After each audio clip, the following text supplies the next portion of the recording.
நீ என்னை 2 அடி அடிச்சிருந்தா கூட இவ்வளோ வலிக்காது. ஆனால் இந்த பார்வை உனக்கு என் மேலே நம்பிக்கை இல்லைங்கிறத திரும்ப திரும்ப ஞாபகப்படுத்துது என்று கண்களில் வலியுடன் கூறியவன் திலகாவின் கையை விட்டான். தயவு செஞ்சு இதோடு நிறுத்திக்கோங்க. இதுக்கு மேலேயும் எங்கள் அப்பா அம்மா மனசு கஷ்டப்படுற மாதிரி பேசாதீங்க என்றவன் அவரை பார்த்து கையெடுத்து கும்பிட்டான்.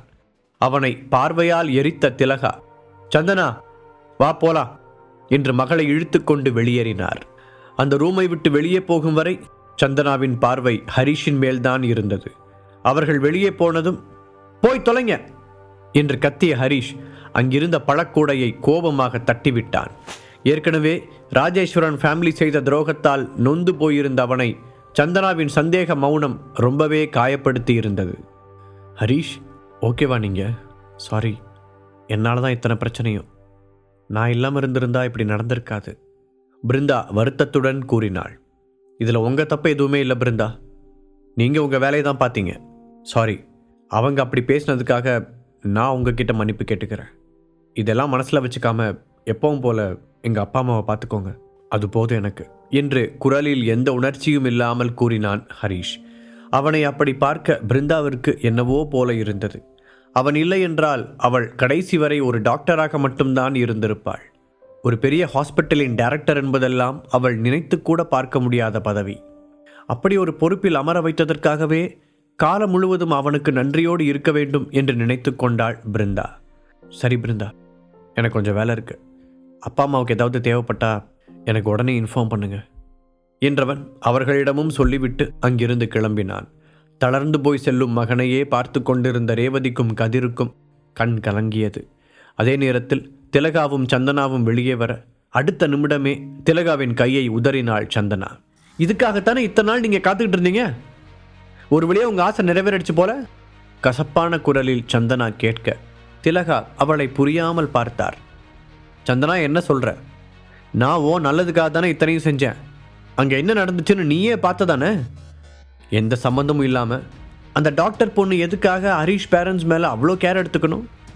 அதைத்தானே நான் கேட்டேன். நிஜமாவே அந்த ஹரிஷ் உனக்கு ஏதோ துரோகம் பண்ணுறாண்டி, மாட்டிக்கிட்டோங்கிற பதட்டத்தில் என்னையவே அடிக்க வந்தான் பாத்தியா?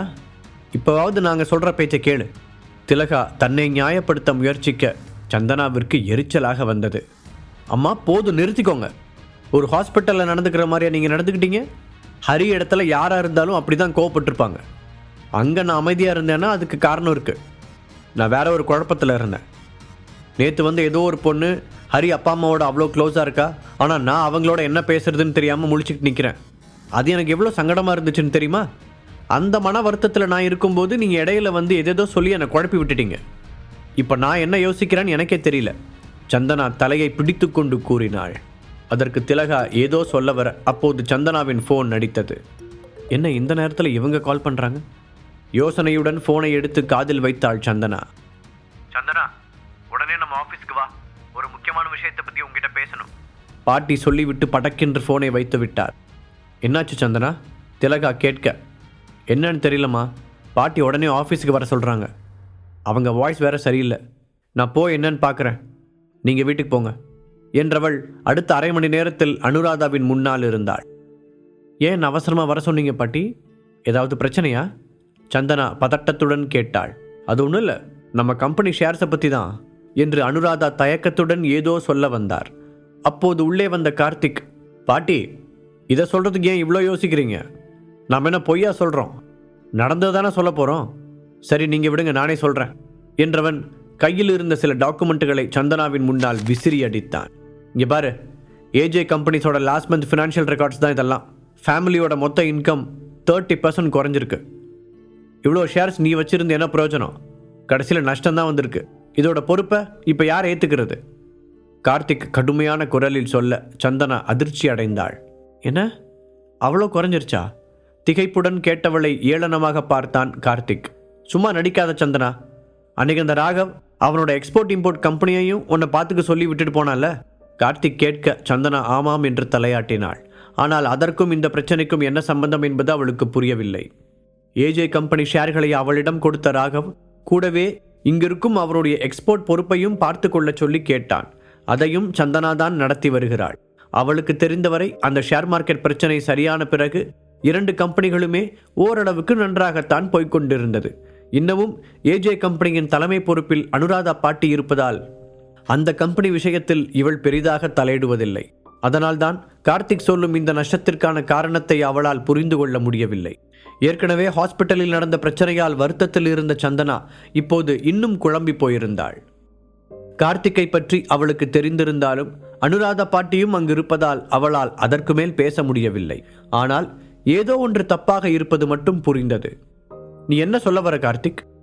சந்தனா நேரடியாக கேட்க, அது உனக்கு மட்டும் சொந்தமானதுங்கிறதுனால இங்க நம்ம ஃபேமிலி கம்பெனியிலிருந்து பணத்தை எடுத்து நீ அதில் இன்வெஸ்ட் பண்றது எங்களுக்கு தெரியாதுன்னு நினைக்கிறியா? அதனால தான் இந்த கொஞ்ச மாசத்திலேயே நம்ம கம்பெனி இவ்வளோ லாஸ் காமிக்குது. கார்த்திக் குத்தலாக சொன்னான். அபாண்டமா பழி போடாத கார்த்திக். நான் 2 கம்பெனியையும் தனித்தனியாக தான் நடத்திட்டு வரேன். In fact Raghav export import business கொடுக்கும்போது ஏஜே கம்பெனியில் ஏதாவது பிரச்சனை வந்துச்சுன்னா இதிலிருந்து தாராளமாக ஃபண்ட் எடுத்து யூஸ் பண்ணிக்கோங்கன்னு சொல்லிட்டு தான் போனார். நான் அதையே செஞ்சதில்லை. அந்த கம்பெனியில் இருக்கிறவங்க இந்த கம்பெனியில் இருக்கிறவங்கள காண்டாக்ட் பண்ணுற மாதிரி கூட நான் வச்சுக்கிட்டதில்லை. அப்புறம் எதை வச்சு நீ இப்படி சொல்கிற? சந்தனா தவிப்புடன் கூறினாள். என்னை பார்த்தா ஏதோ ட்ராமா பண்ணுற மாதிரி தெரியுது அவனுக்கு. அவ்வளோ சந்தேகம் இருந்தால் நீயே எடுத்துப்பாரு. அவள் முன்னால் கிடந்த டாக்குமெண்ட்ஸை சுட்டி காட்டியவன், இந்த ஷேர்ஸ் உன் கைக்கு வந்ததுலேருந்து நீ ரொம்ப தான் ஆடுற. அதுவும் கீ கொடுக்கறதுக்கு பின்னாடி அந்த ஹரிஷ் வேற. அதோட ரிசல்ட் தான் இப்படி வந்திருக்கு என்று முகத்தை சுளித்து கொண்டே சொன்னான். அதற்குள் அவனை கை நீட்டி தடுத்த அனுராதா, சந்தனா, இவ்வளோ முக்கியமான பொறுப்பில் இருக்கிற அளவுக்கு உனக்கு இன்னும் வயசும் அனுபவமும் பத்தலைன்னு நினைக்கிறேன். 2 கம்பெனிக்கும் எந்த கனெக்ஷனும் இல்லைன்னு நீ சொல்கிறத நான் நம்புகிறேன். பட் இந்த 2 கம்பெனிக்கு பொதுவாக இருக்கிற ஆள் நீ மட்டும்தான். அதனால் நீ அதை தனிப்பட்ட முறையில் செஞ்சிருக்க மாட்டேன்னு சொல்கிறதுக்கு என்ன கேரண்டி இருக்கு என்று நிதானமாக கேட்டார். பாட்டி, நீங்களுமா? அப்படி செய்யணும்னு எனக்கு எந்த அவசியமும் இல்லை. அதுவும் என் சொந்த குடும்பத்துக்கே நான் துரோகம் செய்வேனா? சந்தனா கிட்டத்தட்ட அழும் குரலில் கூறினாள். பாட்டி, இதைத்தான் நான் முன்னாடியே சொன்னேன். அவ்வளோ பெரிய பொறுப்பை சுமக்கிற அளவுக்கு இவளுக்கு எந்த தகுதியும் கிடையாது. ஏதோ ஒரு சின்ன கம்பெனியை வச்சு நானும் பெரிய ஆள் தான் ஓட்டிக்கிட்டு இருந்தா.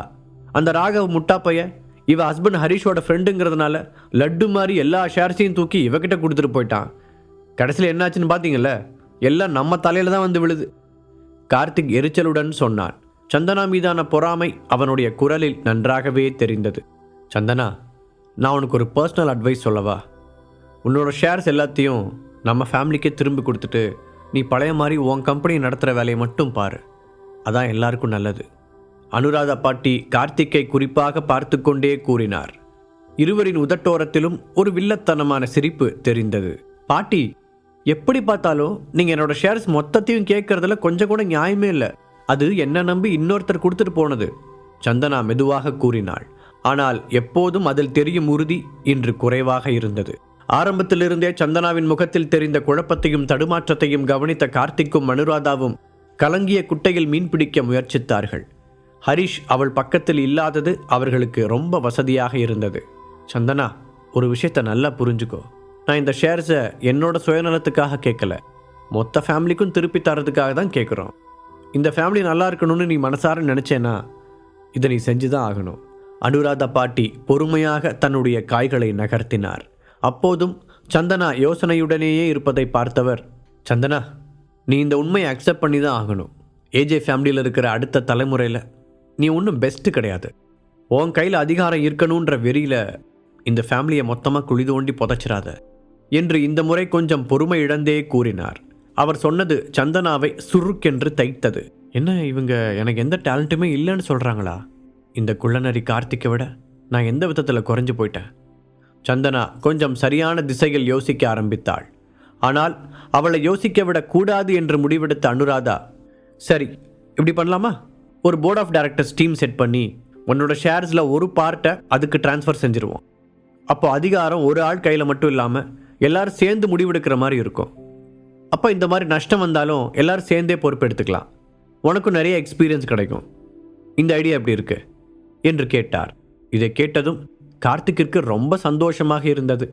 எப்படியாவது சந்தனா கையில் இருக்கும் ஷேர்களை திரும்பவும் கம்பெனி கட்டுப்பாட்டிற்கு கொண்டு வந்து விட்டால் போதும். பாட்டி, இது ரொம்ப நல்ல ஐடியாவாக இருக்கே. சந்தனா இதுக்கு கண்டிப்பாக ஒத்துக்குவா. அவளுக்கு தான் நம்ம ஃபேமிலி மேலே ரொம்ப அக்கறையாச்சே. கார்த்திக் கிண்டலாக கூறினான். அவன் பேசுவதையெல்லாம் ஒரு பொருட்டாக எடுத்துக்கொள்ளாத சந்தனா தனக்கு முன்னால் இருக்கும் ஆப்ஷன்களை பற்றி ரொம்ப நேரம் யோசித்தாள். அவளுடைய மனதில் நிறைய எண்ணங்கள் ஓடிக்கொண்டிருந்தது. ராகவ் அவரோட ஷேர்ஸை என்கிட்ட கொடுத்ததுனால தான் இவங்க எல்லாரும் எனக்கு மரியாதை கொடுக்குற மாதிரி நடிக்கிறாங்க. ஆனால் யாருமே என்னை இந்த குடும்பத்தோட முக்கியமான மெம்பராக இப்போ வரைக்கும் ஏற்றுக்கவே இல்லை. அப்படியே ஏதாவது அதிசயம் நடந்தாலும் இந்த கார்த்திக் அதுக்கு விட மாட்டான்.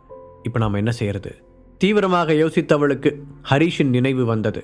இந்த கொஞ்ச நாட்களாகவே ஏஜே ஃபேமிலி விஷயத்தில் ஹரீஷ் அவளுக்கு ஒரு சரியான வழிகாட்டியாக இருந்து வந்தான். அவன் பின்னால் இருக்கும் தைரியத்தில்தான் சந்தனாவும் தைரியமாக மற்றவர்களை எதிர்த்து நின்றாள். இன்றைக்கு அவனிடமும் உதவி கேட்க முடியாத நிலைமையில் இருப்பதால் எதுவாக இருந்தாலும் தனியாகத்தான் சமாளித்தாக வேண்டும் என்று முடிவெடுத்தவள் ஒரு பெரும் மூச்சுடன் மெதுவாக அனுராதாவை நிமிர்ந்து பார்த்தாள். என்ன, இந்த ஐடியாவை அக்செப்ட் பண்ணிக்கிறியா சந்தனா? அனுராதா ஆர்வமாக கேட்டார். அப்போது அவரை பார்க்க நிராதரவாக இருக்கும் சின்னஞ்சிறு கோழி குஞ்சை அலேக்காக தூக்க முயற்சிக்கும் கழுகை போலவே தெரிந்தார். சரி பாட்டி, நீங்கள் சொல்கிற மாதிரியே செய்கிறேன். இப்போதைக்கு அதை விட்டால் எனக்கு வேறு எந்த ஆப்ஷனும் இருக்கிற மாதிரி தெரியல. மெதுவாக சந்தனா சொல்ல பாட்டியும் கார்த்திக்கும் அளவில்லாத சந்தோஷத்துடன் ஒருவரை ஒருவர் பார்த்து கொண்டனர். இப்போதான் சந்தனா எனக்கு நிம்மதியாக இருக்குது. உனக்கு இந்த ஃபேமிலி எவ்வளோ முக்கியன்றதை நீ ப்ரூவ் பண்ணிட்ட. நாங்கள் ஆல்ரெடி தேவையான டாக்குமெண்ட்ஸ்லாம் ரெடி பண்ணி வச்சுருக்கோம். நீ அதில் சைன் பண்ணால் மட்டும் போதும். உற்சாகமாக சொன்ன அனுராதா உள்ளிருந்து ஒரு டாக்குமெண்ட்டை எடுத்து சந்தனாவின் முன்னால் வைத்தார். அதையே கொஞ்ச நேரம் விரித்து பார்த்த சந்தனா அங்கிருந்த பேனாவை கையில் எடுத்தாள். அடுத்த 5 நாட்கள் வேகமாக ஓடியது. ஹரீஷ் தியானா மீடியாவிற்கு போகும் வழியில் தன்னுடைய ஸ்கூட்டரை ஓட்ட பிருந்தா அவனுக்கு பின்னால் உட்கார்ந்திருந்தாள். சாரி ஹரீஷ், என்னால் தான் நீங்கள் இப்படி ஸ்கூட்டரில் போகிற மாதிரி ஆயிடுச்சு, பிருந்தா வருத்தத்துடன் கூற. அதெல்லாம் ஒன்றும் பிரச்சனை இல்லை, எனக்கு ஸ்கூட்டர் ஓட்டி நிறையவே பழக்கம் இருக்குது. அதுவும் இது என்னோட ஃபேவரட் வண்டி, ஹரீஷ் சாதாரணமாக பதில் சொன்னான். இந்த கொஞ்ச நாட்களாக காரிலேயே சுற்றிவிட்டு இன்று மீண்டும் பழையபடி ஸ்கூட்டரை ஓட்டுவது அவனுக்கு ஒரு வித்தியாசமான ஃபீலை கொடுத்தது. அவன் இப்படி ஸ்கூட்டர் ஓட்டுவதற்கு நிஜமாகவே பிருந்தாதான் காரணம். அதை பற்றி யோசித்த ஹரீஷுக்கு 2 நாட்களுக்கு முன்னால் நடந்த அந்த சம்பவம் ஞாபகத்திற்கு வந்தது. என்னாச்சு ஹரீஷ், இன்னும் உங்கள் ஒய்ஃப் கோவமாக தான் இருக்காங்களா என்று வருத்தத்துடன் கேட்டாள். தெரியல பிருந்தா, நான் அவ கூட பேசியே 4 நாள் ஆச்சு. அவள் என்ன நினைக்கிறானே தெரியல. எங்களுக்குள்ளே இதுக்கு முன்னாடி எத்தனையோ தடவை ப்ராப்ளம்ஸ் வந்திருக்கு. ஆனால் நாங்கள் ஒரு நாள் கூட பேசாமல் இருந்ததே இல்லை. அதான் ஒரு மாதிரி இருக்கு. ஹரீஷ் சோகமான குரலில் கூறினான். அவங்க தான் தப்பாக புரிஞ்சுக்கிட்டாங்க, அதனால கோவமாக இருக்காங்க. பேசாமல் நீங்களே அவங்களுக்கு ஃபோன் பண்ணலாம்ல, பிருந்தா மெதுவாக சொல்ல. பண்ணலாம் தான், ஆனால் இந்த தடவை தப்பு என் மேலே இல்லையே. இன்றைக்கி நான் ஏதாவது சொல்லி அவளை சமாதானப்படுத்தலாம். சப்போஸ் நாளைக்கு இதே மாதிரி இன்னொரு பிரச்சனை வந்து அப்பவும் அவள் இதே மாதிரி சந்தேகப்பட்டா என்ன செய்யறது? அதான் அவளாக உண்மையை புரிஞ்சுக்கிட்டு வரட்டும்னு வெயிட் பண்ணுறேன். ஒருவேளை இந்த சின்ன பிரிவு எங்களுக்குள்ளே இருக்கிற காதலை இன்னுமே கூட அதிகப்படுத்தலாம் என்றான் ஹரீஷ். நீங்கள் சொல்கிறதும் சரிதான், ஆனால் எதுக்கும் கொஞ்சம் ஜாக்கிரதையாக இருங்க. அவங்க அம்மாவுக்கு நீங்கள் 2 பேரும் சேர்றது பெருசாக விருப்பம் இல்லைன்னு நினைக்கிறேன். அன்னைக்கும் அவங்க அம்மா தான் இது ஏதோ பேசினாங்க, சந்தனா அமைதியாக தான் இருந்தாங்க. அதோட என்னை பொறுத்த வரைக்கும் உங்கள் ஒய்ஃப் கண்ணில் சந்தேகம் தெரியல, அவங்களுக்கு வேற ஏதோ ஒரு குழப்பம் இருக்குன்னு நினைக்கிறேன். முழு கதையையும் கேட்டு மகிழ பாக்கெட் FM ஆப்பை டவுன்லோட் செய்யுங்கள். லிங்க் டிஸ்கிரிப்ஷனில் கொடுக்கப்பட்டுள்ளது.